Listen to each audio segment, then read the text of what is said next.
So I'm trying to do it with as least cast shadows as possible. I hope everything sounds pretty good.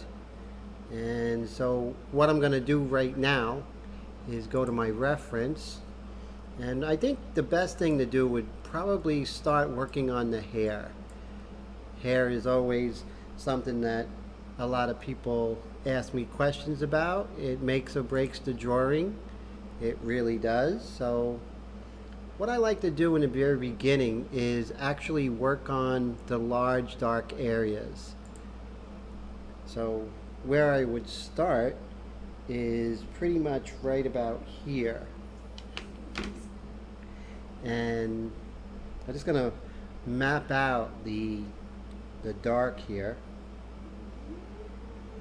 And remember I said I begin with the cross hatching because right now it's about control and getting the shape that I want. So I'm going to check real quick to see if anyone is out there yet. I know it's a Friday night. People are probably having fun, a lot more fun than I am, but what are you going to do? Let's see. Oh, I got 4 people. That's really cool. So I'm happy about that. Emmanuel, thank you. Good to see you. So I'm going to see who else commented here. Let's see. Denise, thank you so much. And fantastic. So let's go back to working on the large dark areas. So in the beginning, I like to use the cross-hatching technique, as I mentioned before. Sort of gives me more control.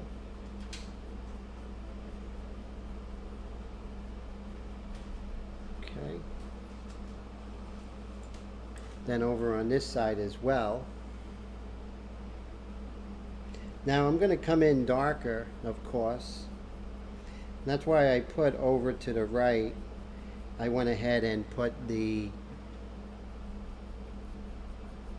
value scale there, the value finder. This way you could follow me along in my thinking.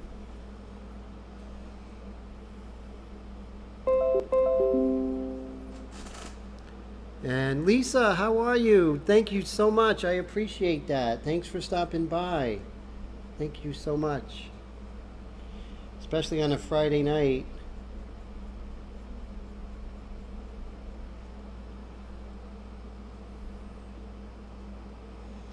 And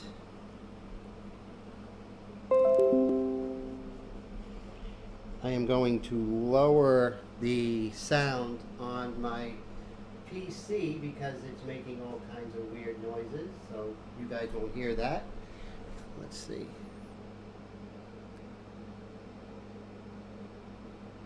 Ah, thank you so much, Denise. I appreciate it. Denise knows how crazy I've been going trying to find the professional microphone and also the professional tripod to get a much better angle. I'm going to do a video down the line, and the video is going to be pretty cool. The video is going to be pretty much a review on how to make your live views much more professional. That is so important. I have a kitten in this studio right now, so I really hope that she doesn't get into too much mischief.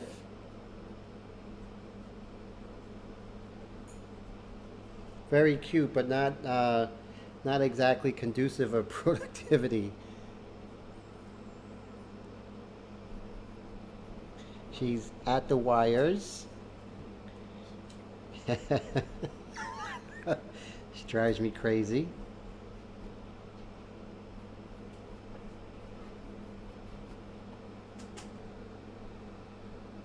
Oh, Lisa, I'm glad you didn't go to sleep. That's so cool. Thank you. I might put you to sleep, let's see, with my video, but hopefully not. But I really appreciate you stopping by and your support and your comments. Thank you so much. I love your drawing. Keep it up.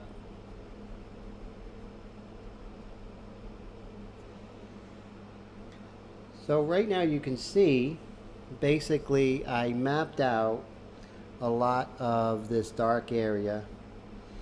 Now what I'm going to do is I feel comfortable right now to go ahead and establish that really dark.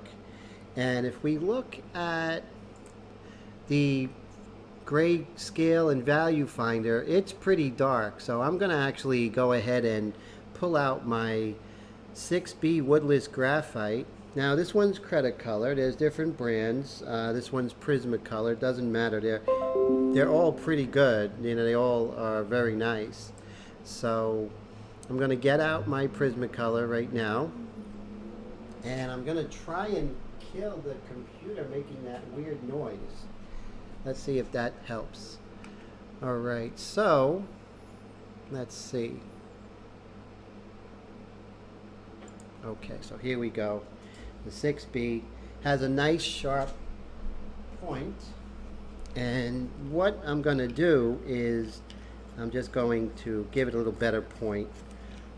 I can't stress how important a nice sharp point is when trying to do something as precise as a portrait drawing. You want your tools to be on the money. It's the most important thing.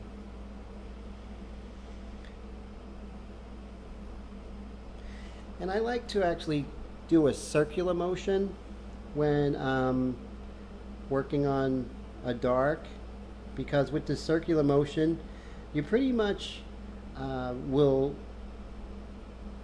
make sure that you're not getting any kind of weird pattern. Like if you go like this, you see a lot of artists, they do that. Honestly, I think that works against any kind of weird texture like that, trying to get the texture of hair, skin, or whatever it is you're drawing. So you see how we got that really nice, beautiful dark there just by doing that.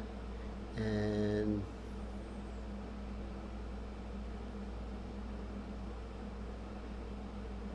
yes, definitely, Denise. This sharpener is very important because it's a metal sharpener, and if you had plastic, it just wouldn't do it. And so that's so important. So definitely, I appreciate your question. And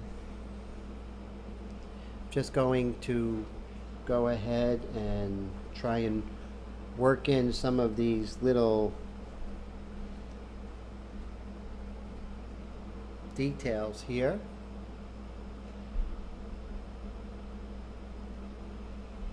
Okay.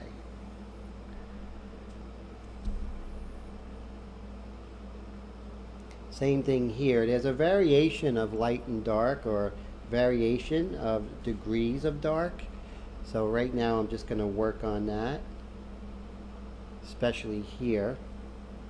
And that variation of value, especially in a large area such as hair, is going to create volume.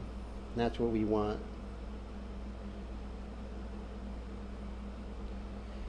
So what does everyone think of how the sound is? I have this brand new Blue Yeti microphone.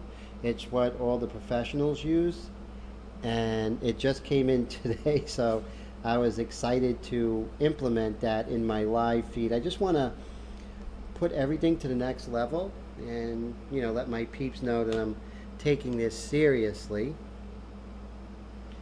and I want to have the best quality. Now this is also on YouTube right now. If you go to my YouTube channel, you'll actually see this going on live. And later today, this drawing is going to be available on YouTube later. You can go ahead and check it out, and it's going to be a video on my YouTube channel. So don't worry if it's too late or you missed it. I got you. I got you covered.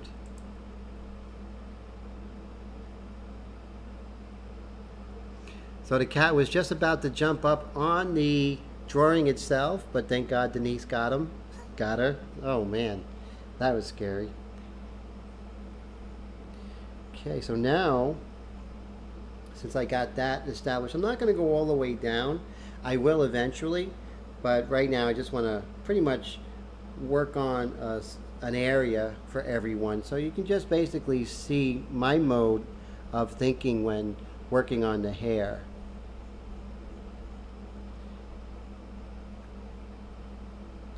And there are some like really nice variations here. And so let's see. So thank God the cat is no longer in the studio. That's a good thing. Love the cat, but not during live feeds. Let's see. So right here, just going to hit this area because this area is white or lighter color, and I did indicate that in the initial lay-in. There we go.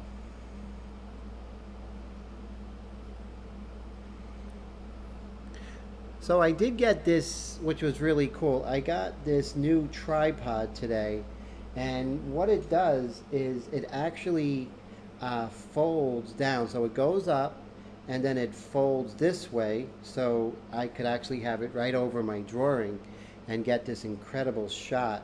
So we can get so everyone can see without having weird angles. It's not easy doing this live feed stuff and also the YouTube channels, but little by little I'm getting there. Eventually I want to have a lot of subscribers, so if anyone out there who hasn't subscribed to my YouTube channel, the address is right there on the screen. I'm trying to get to 1,000 subscribers. It doesn't mean all that much, but it's just a very very small personal goal of mine. I'm actually at 937, so hopefully by the end of August I should hit my 1,000. I'm going to do something special for everyone, for my subscribers, when I do hit 1,000. Like anything else, you got to have your first 1,000 to build on it, right? So that's what I'm thinking. So as you can see, I'm basically mapping out this dark. Now over here there's this really nice shape, this right here.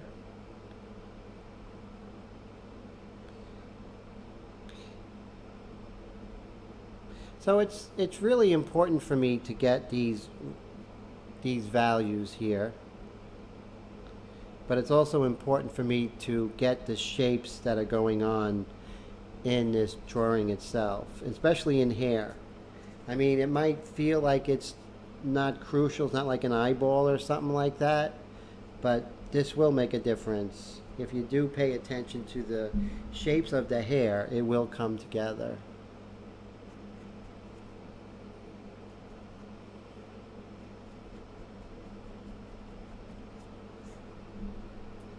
Okay, sorry, paper's moving around a little bit.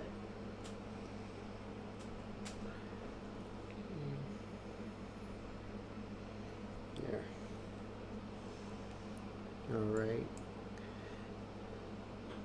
so now let's go ahead and see if we could work on some of the larger shapes here.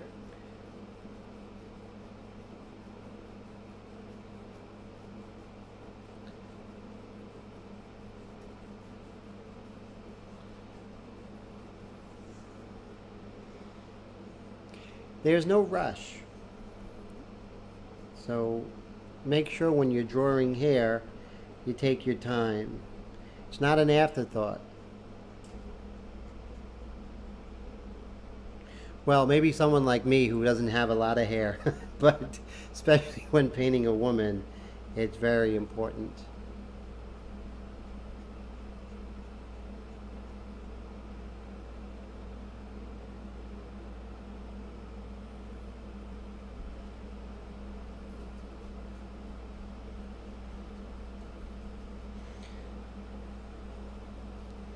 So as you can see, I'm just working on these little areas of value and shapes, and also working on the big at the same time. Very important. And so, yeah, so it's Friday, and what's everyone out there doing on Friday? Any plans for the weekend, hopefully? I know I don't have too many plans. just gonna relax and maybe go to our favorite Thai restaurant tomorrow. I love Thai food.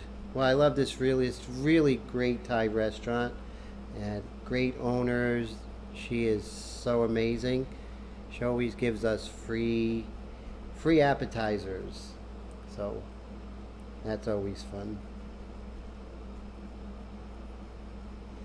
When people are nice and the food's good, I do whatever I can to support them and make sure I eat there.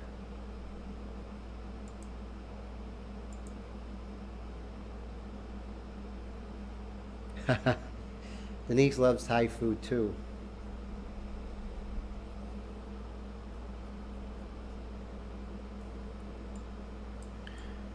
So basically, I'm moving around. I'm not staying in one area because I want to make sure that I'm drawing the ensemble. I'm not just I'm not just working on this area and just pigeonholed, and because what happens is you end up drawing or painting a lot of different areas and you're not doing a full portrait. You're not Anga, and if anyone knows me, he's my favorite painter in the world. John Augusta Dominique Angra. His birthday's coming up in August 28th. And, well, he was born in 1780, so I he's not still with us, but Angra said to draw the whole ensemble, make the artwork seem like it was all done at the same time. I think a lot of the artists today, a lot of the realist painters today, they lose that. And I'm not judging them or criticizing them, but it's just that is what makes a piece of artwork look like a painting, because it has that look, it has that old master quality.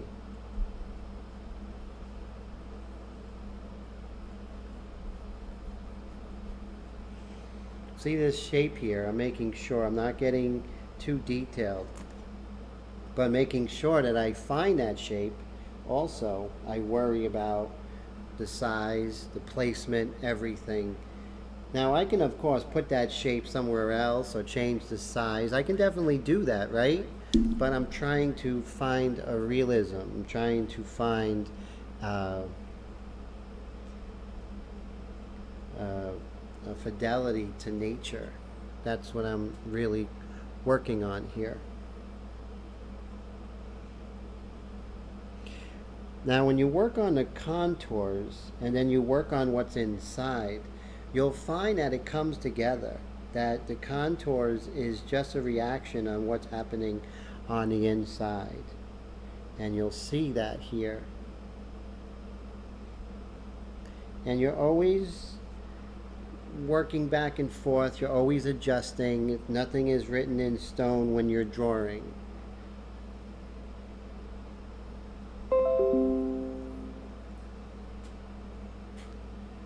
Oh, hey Sheila, how you doing out there? So right now, see, I was working on the hair and I'm bringing it down, but as I was going ahead and refining this contour here, I was able to see, like, oh wow, cool. You see how the sternocleidoid, the sternocleidomastoid, this muscle right here, basically is revealing itself. So, and I'm just going to go ahead and pay attention to that value. Now, why is it called the sternocleidomastoid? It's I know it's a trademark muscle. It's a muscle that really helps you see the anatomy. And why they call it that? Because it connects the sternum, the clavicle, and the mastoid, which is mastoid process, which is right behind the ear there. So that's why they call it those three, the sternocleidomastoid.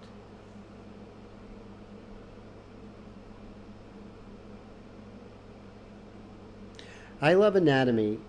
Anatomy really helps me with my portraits and my figure work. There was one time I was having a conversation with a doctor, and I don't know how it came up, but we were talking about anatomy, and then I started, riffing with him. So he's like, "You're a med student, huh?" And I'm like, "Nope, I'm just an artist. Just an artist that wants to draw the human body correctly." Yeah, Sheila, you got that right. Pretty cool. Hey, Ian, how's it going? So, Sheila, how you like the new sound? I got a new microphone, a pro microphone. Does it sound good?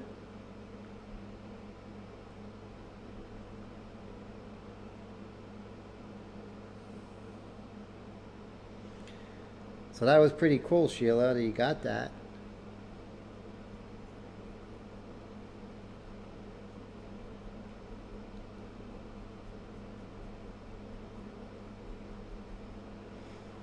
And as you can see, I'm just very slowly working on this area here, even though I started with the hair. Mm.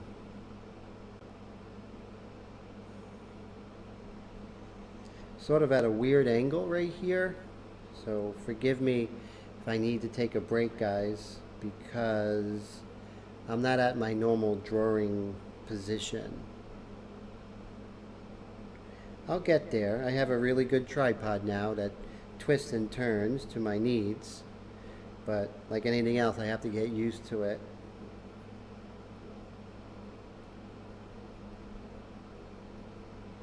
Remember, the mechanical pencil and the cross hatching is your friend.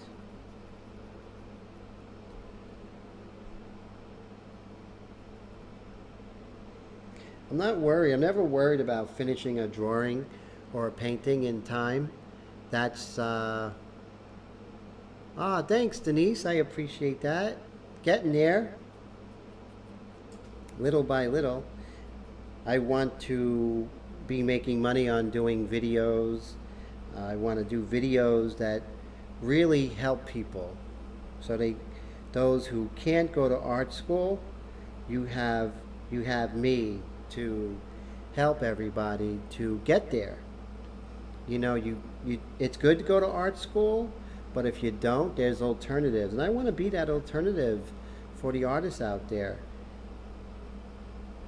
This day and age, right? There's Phoenix schools. You can learn how to do anything online, but I mean, like real professional. And I want that for my students too. I want to give them that art that art education that I had, that I was blessed with, and share that and use technology to do it. And I think, if they say, find something that you believe in and love, and I do believe in art education, and I love art, and I love students, and I love people, so that's the best of all the world. So that's why I invest my time and I invest my money into this, because not only is it for me because I want to do it as for a living, but for all the artists out there who maybe in my small way I could help out, right? From all the blessings I had from all my teachers, maybe I could help out in a small way, or in a big way if I'm lucky enough.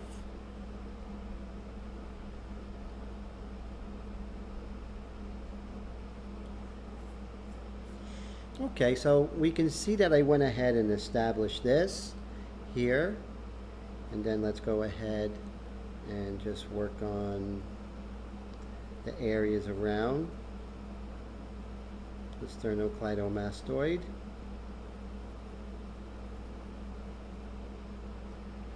Great, so now we can go ahead and resume the hair. We got sidetracked a little bit, so let's go back and resume that. Again, we're going to start off with cross hatching.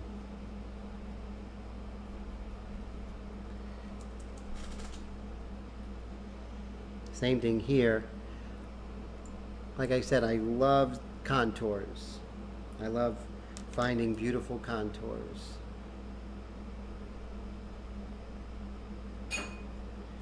I feel there's poetry everywhere in drawing, but I really always had seen the poetry in the contours. So beautiful. So those out there on YouTube, I'm going to check that out and see if anyone has any questions. It's not easy doing it, but if you have any questions on YouTube, no worries. I am going to answer them a little bit later. I'm not going to leave you out there in the lurch, so no worries.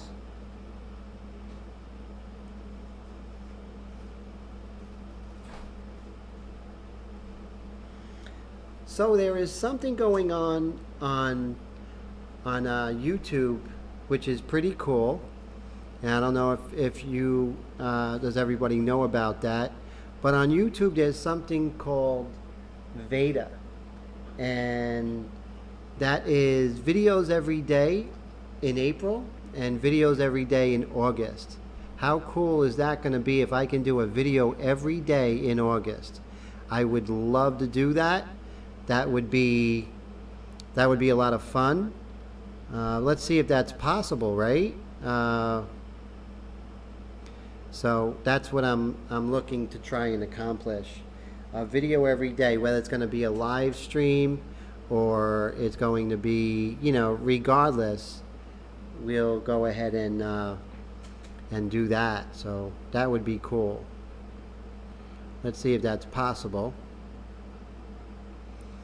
And so we have one person watching on YouTube. Thank you for that one person. You are extremely important to me. So if you do have any questions, please stay with me and be patient with me. Okay, so now I think I'm pulling up live chat in YouTube. And I don't see anyone asking questions on YouTube, so that's cool, but feel free to ask any questions. And of course, my friends on Facebook, I know you guys are out there. I'm going to very quickly go to there. Thanks so much for being so cool and sticking with me here on a Friday night of my maiden voyage of my new microphone. And now I was just very close to the microphone, so hopefully it didn't cause anything to any noise distortion. Okay, let's see what we got here. All right, great. So let's go back to work here. So once again, you can see that I am working on cross hatching at first, because that is going to give me the control, especially around the contours here. And like I said, the poetry is in the contours.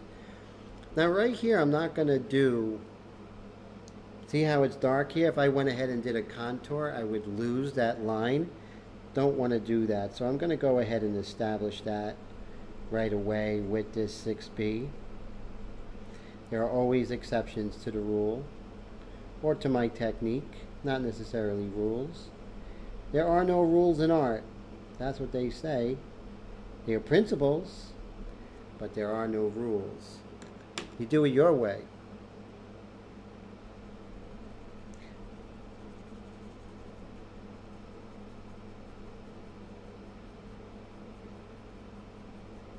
I gotta tighten the legs on this table so guys see a little shaking. That's what that's about.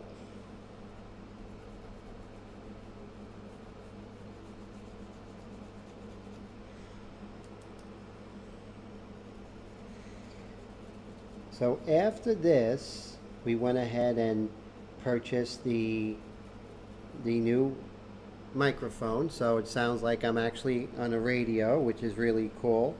I thought I was sounding good with that little $25 lavalier microphone. Then I was like looking at it. listening to the top YouTubers, the ones who are making a living at this. And I said, uh-oh, I got to do something. So back to the drawing board for the past couple of weeks. Did lots of research, finding out what's the best microphone, what everyone uses, why, did comparisons between different microphones, and I came up with this one. And I'm going to do a video on it on YouTube of the best microphones for live streaming, or the best microphone that I found. Okay, so I hope you guys and girls could see how that looks. So right now I'm just basically establishing that dark. I'm not going to go any darker. I'll do that off camera because you don't need to see me going darker. But just know that I take my 6B pencil, woodless graphite, and then I just do the circular motion. And then I cover those areas, okay? So I don't need to go over that. I want to basically give you principles and techniques that everyone can use. That's important to me. So, okay, so we're there. Let's go ahead and work on some more areas of the hair. Now, right here, we have a large dark area. And this is the ear here.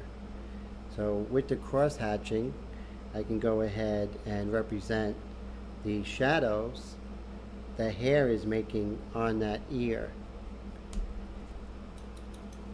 And remember, it's an ear, but don't try and make up an ear, because I know our mind always plays tricks on us and says, that's an ear, so we must go ahead and show the ear detail. But it's not there.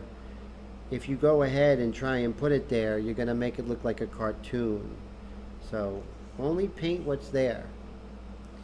Actually, only paint of what you can see of what's there.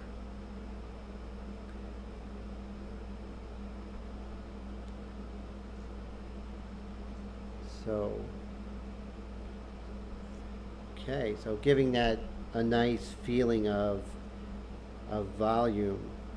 Now there's detail in shadows. Of course we know there's details in the light. They're sort of like somebody speaking up, right? You can hear them. They're being articulate. But the details that are in the shadows are kind of like whispers. And you have to, when someone's whispering, you gotta like pretty much put your ear up to them and maybe look at their lips. And that's what it's like when you're drawing something in the shadows. You really gotta look, but like a whisper, you know there's no details. You're just trying to decipher what's there. So think of those shadow areas as whispers.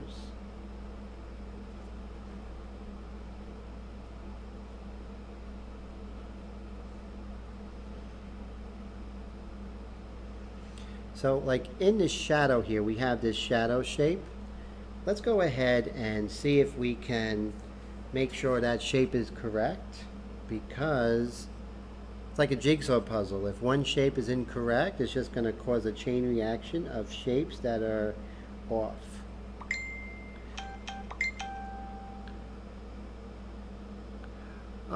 So I have somebody, let me see.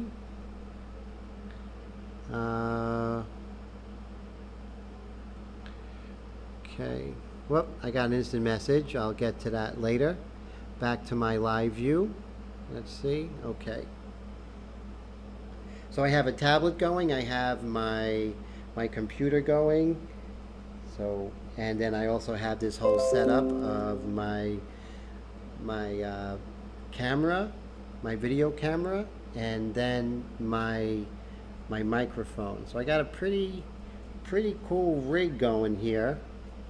I didn't know it was going to be this difficult or in-depth, but as you get more in-depth with anything, doesn't everybody feel that the rules kind of change the more you get involved? That it sort of, to stay relevant or to continue growing, that you have to, everything gets redefined of why you or how you originally got into it in the first place. I thought I was just going to have this webcam and I'll go on for, a few minutes, say hi to everybody, go on my merry way. But it's become a bit of a type of an obsession for me of doing it correctly, being on the cutting edge of Facebook Live, YouTube Live, videos, instructional videos. Cinematography, that's something. Are there any cinematographers out there? Anyone who has made movies or likes to do videos for events or even stories? I'd love to hear. As you can see, little by little I'm sculpting the hair. I'm working on these large areas. I'll get detailed down the line, don't worry. But right now I'm just sort of sculpting.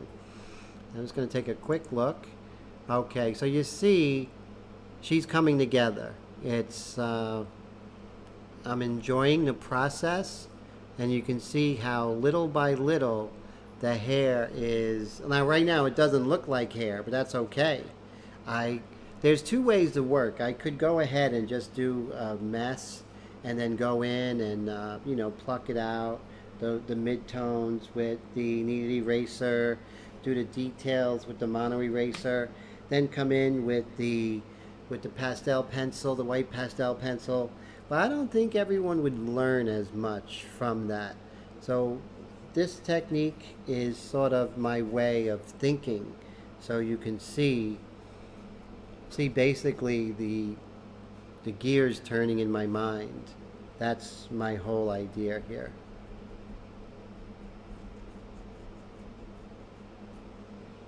Okay, so let's go back up to this area here because there's a lot going on there, and I think we could go ahead and do some really nice detail.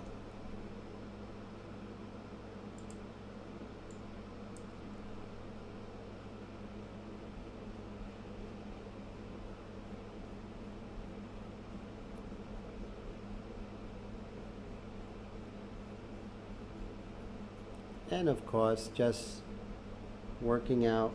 Now, I'm not drawing individual strands of hair. I don't want you to think that. But I am following the contour of the hair. And just feeling, and then I'm going to change it, but it's okay. It sort of gives a feeling of volume, gives a feeling of direction. And I'm going to change that, of course. But finding these shapes.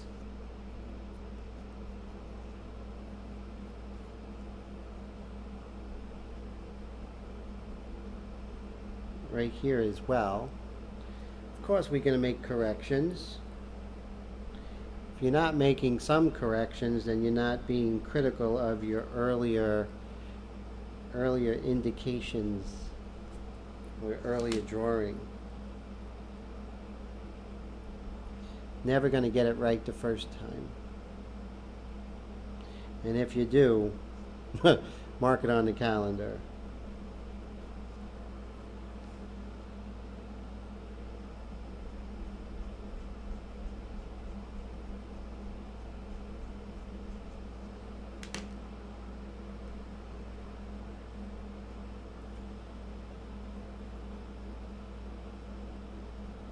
Okay. So now I have the direction and everything like that. So let's go ahead and start working on some individual tonal areas. And of course with the cross hatching, I'm going to worry about some of these shapes here.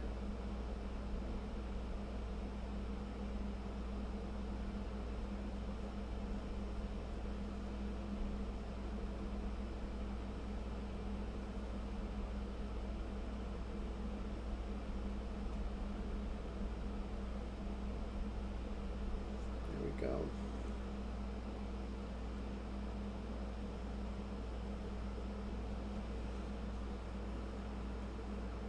Now this shape here is a little close to the value of the paper, but we definitely can maybe make it a little darker. Give it a little variation of tone. Notice with this paper I can go over the white with the graphite, but I can't go over the white. I can go over the white, the pastel, with the graphite without any kind of problem. But going over the graphite with the white pastel is going to be a disgusting mess. So make sure you don't do that. And as a rule of thumb, don't go over either of it. Try and keep it as clean as possible. Over the years I've been doing this a lot, so I know the pressure and everything like that, how much pastel you can go over. So as a rule of thumb, it would be best not to do that in either way. Of course, this is the paper stump dedicated to just the graphite. So same thing with here. My early indication is I put white pastel here. That is not correct. It's not that white. There we go.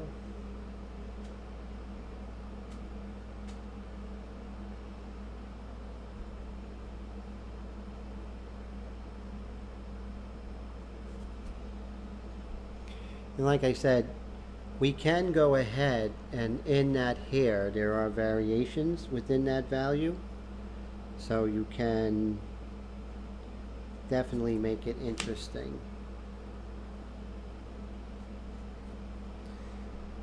And even remember, wherever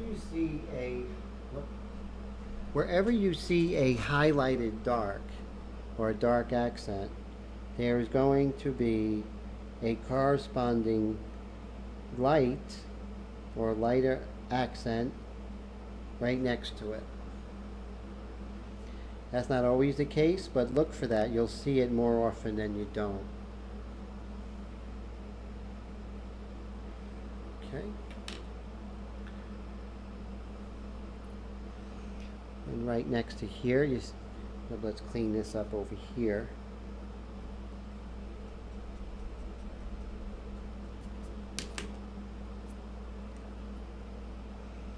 There's a dark accent right here.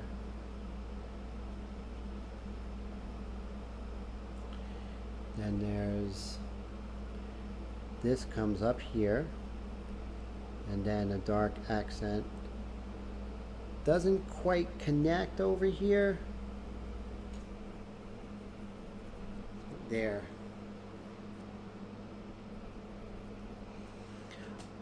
So if anyone, hey John, how you doing? Great to see you.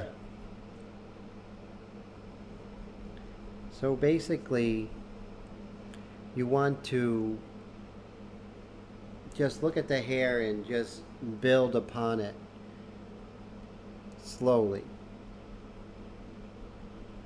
It's almost like a drawing in itself.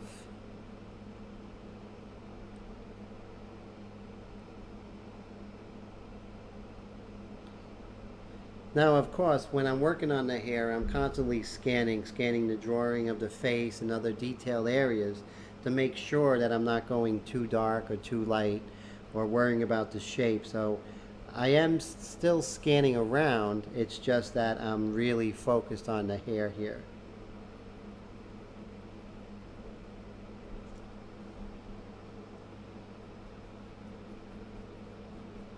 There we go. Now we do see some areas over here. We have that light, and we have this little area right here, and then it's dark again, and then we have this little shape. Whoops. Make sure that's straight. This little shape right here. And also we want to make sure that it is, in the correct spot. So this shape is basically above, it's a little bit above the eyebrow here. So we want to make sure we are being true to that.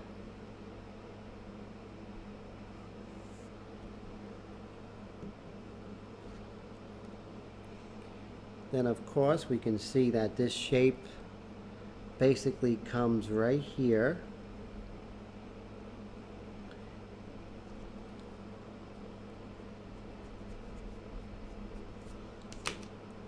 Then there's a triangle, and that happens way up here. Triangular shape and sort of fades in. And then this sort of comes up. And this sort of fades away in here. And then over here there's a lighter area, lighter value. Follow the direction of the hair. I'm not saying to go ahead and draw every hair, but just follow the direction.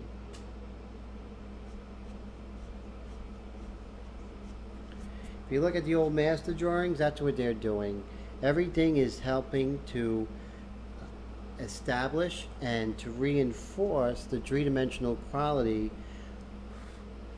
of the person in space.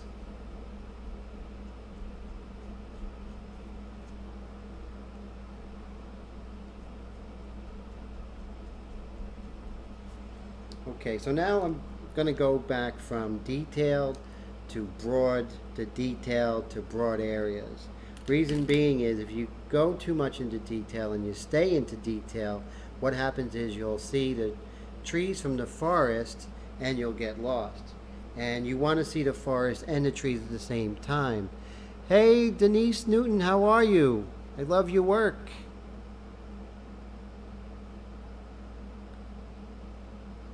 Oh, hey, it's good to see you. Thank you so much for stopping by. I really appreciate that, Denise. Hope you had a good day at work. In your studio, that is. And so, like I said, I'm just going to go ahead and very quickly, with my mechanical pencil, reestablish the light and dark areas. Because before it is hair, remember, before it's like individual clumps of hair, strands of hair, the hair is one big massive item that is actually draping over the head, which is a round form. So you want to make sure you do the larger forms and then the smaller forms after that. And that's going to give the oh, I love cleaning the airbrushes.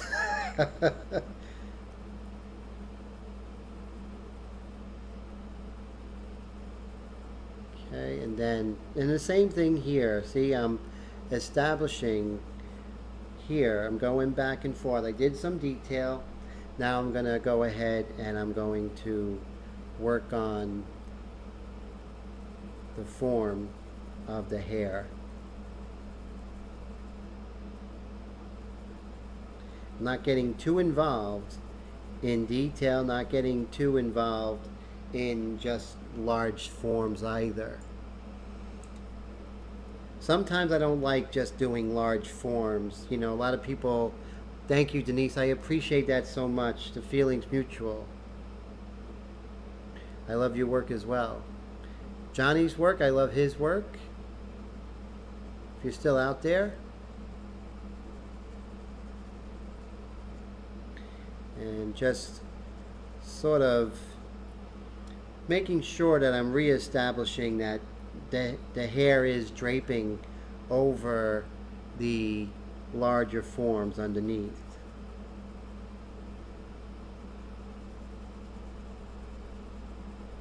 There we go. It's a lot of fun. It's a lot of fun going from the large forms to the small forms, going back and forth.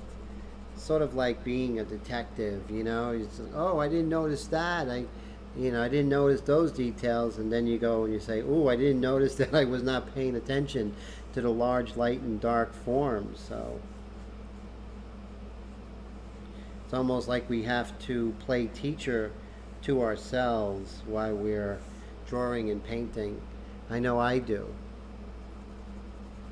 You know what's funny? I think my students say the same thing, and I say that to my teachers, is that I hear their voices in my head when I'm trying to get lazy or I'm trying to cut corners, and that sense of guilt comes up like, I know I'm cutting corners. I'm not doing the right thing. So that is crucial. Crucial to have that critical eye. Without it, the work's going to suffer. I don't want the work to suffer. Not for me, not for the people who collect my work, and not for other artists and my students who basically, look up to us, right? Oh, definitely. Yeah, me too, Denise. It's so important to remember the fundamentals, and that's the great part of teaching. I feel is that I remind myself, like, okay, I don't do that anymore. Why? I have to continue doing that. That's not good.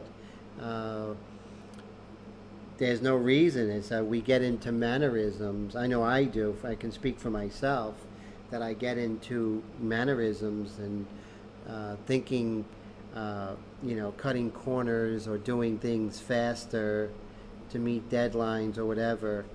But sometimes you don't want to do that, right? Sometimes the reason we got into this in the first place is to have that fidelity to nature, fidelity to do things the right way.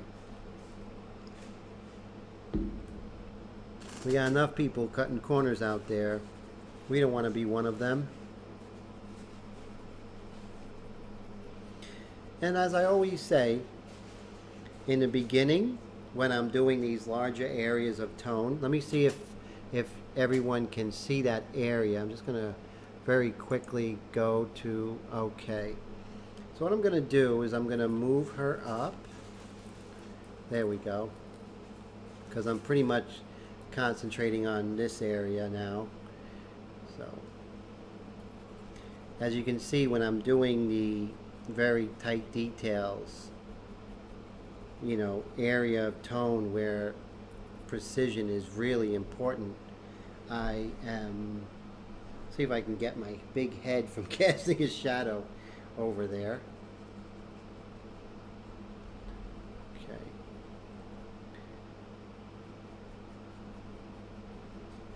Now, I'm an airbrush artist as well, and what I do with the airbrush and the drawing are exactly the same. And let's see, I'm just going to go back over here. Yeah, so what I do with the airbrush and what I do with the pencil, there is no difference. Absolutely no difference. What I did in the studio, in oil paints, it's all the same. Solving the same problems.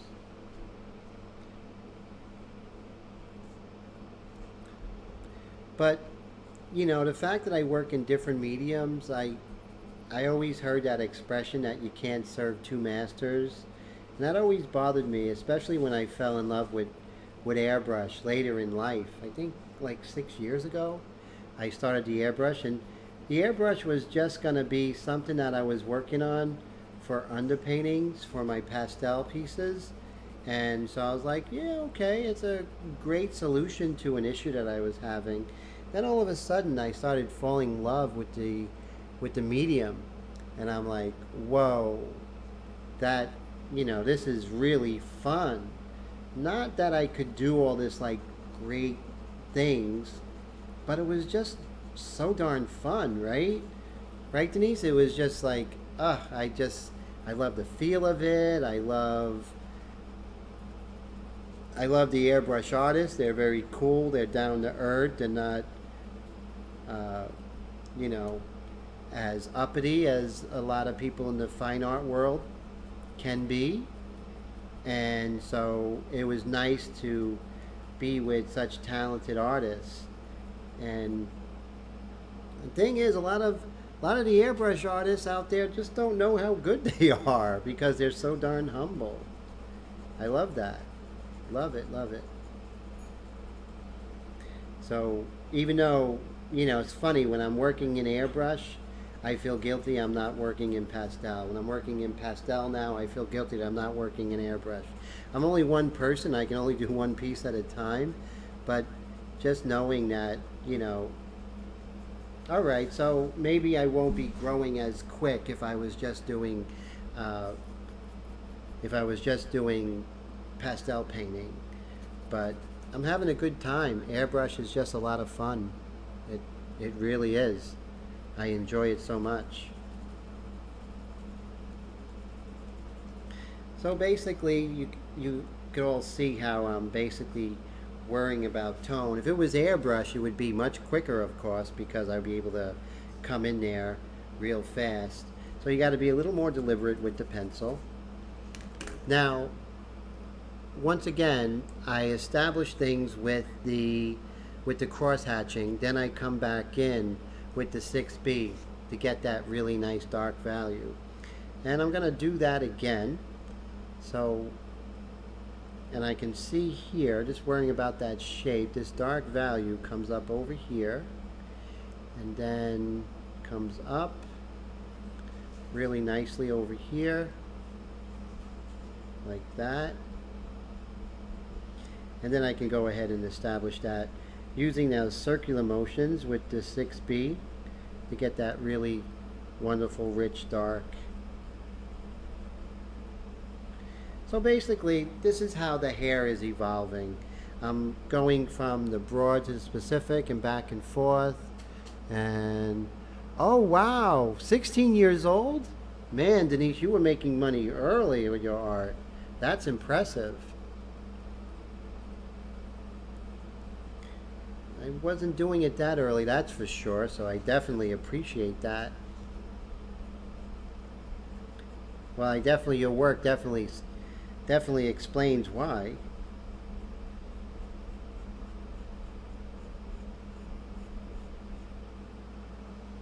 I love now that there are so many women artists today and they're holding their own, and I love that. I love women artists. I think women have just as much right out there in the art world, and it's starting to happen. Not 100% yet, but it's starting to happen.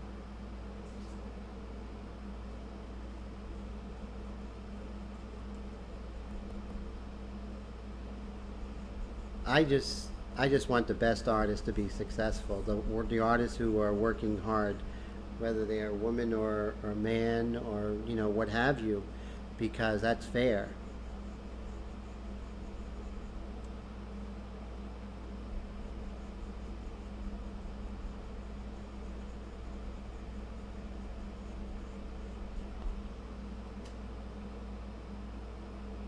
Yeah, portraits are. I love portraits too. I've always loved, even as a little kid, I would draw portraits, and I just love the idea of painting and drawing a person, getting that likeness. It's the most fun for me, is painting people.